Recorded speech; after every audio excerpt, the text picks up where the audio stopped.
साल 1975 भारत की राजनीति का एक ऐसा पड़ाव जब लोगों की आवाज़ छीन ली गई थी, अखबारों पर ताले लग गए थे और हज़ारों नेताओं को एक रात में जेल भेज दिया गया था।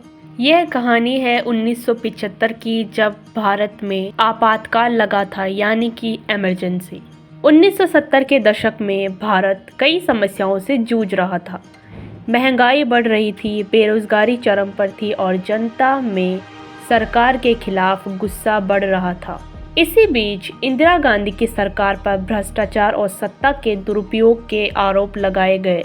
हालात तब और बिगड़ गए जब इलाहाबाद हाई कोर्ट ने उनके 1971 के चुनाव को अवैध घोषित कर दिया और उसी समय जयप्रकाश नारायण ने संपूर्ण क्रांति आंदोलन शुरू किया। उन्होंने जनता से सड़कों पर उतरने की अपील की और यह कहा कि पुलिस और सेना भी अन्याय के खिलाफ खड़ी हो। पूरे देश में विरोध प्रदर्शन बढ़ने लगे और सरकार पर दबाव बढ़ने लग गया। फिर आई 25 जून 1975 की रात। पीएम इंदिरा गांधी ने राष्ट्रपति फखरुद्दीन अली को सलाह दी कि देश में आंतरिक अशांति है और इमरजेंसी लगाई जानी चाहिए।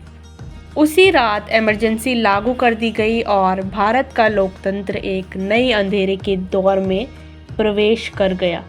इमरजेंसी लगते ही पूरे देश का माहौल बदल गया। अखबारों और मीडिया पर सेंसरशिप लगा दी गई। अब कोई भी खबर सरकार की अनुमति के बिना नहीं छप सकती थी।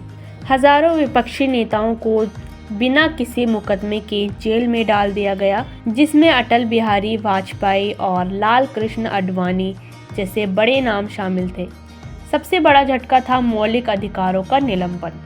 अब आम नागरिक अपने अधिकारों के लिए कोर्ट भी नहीं जा सकता था।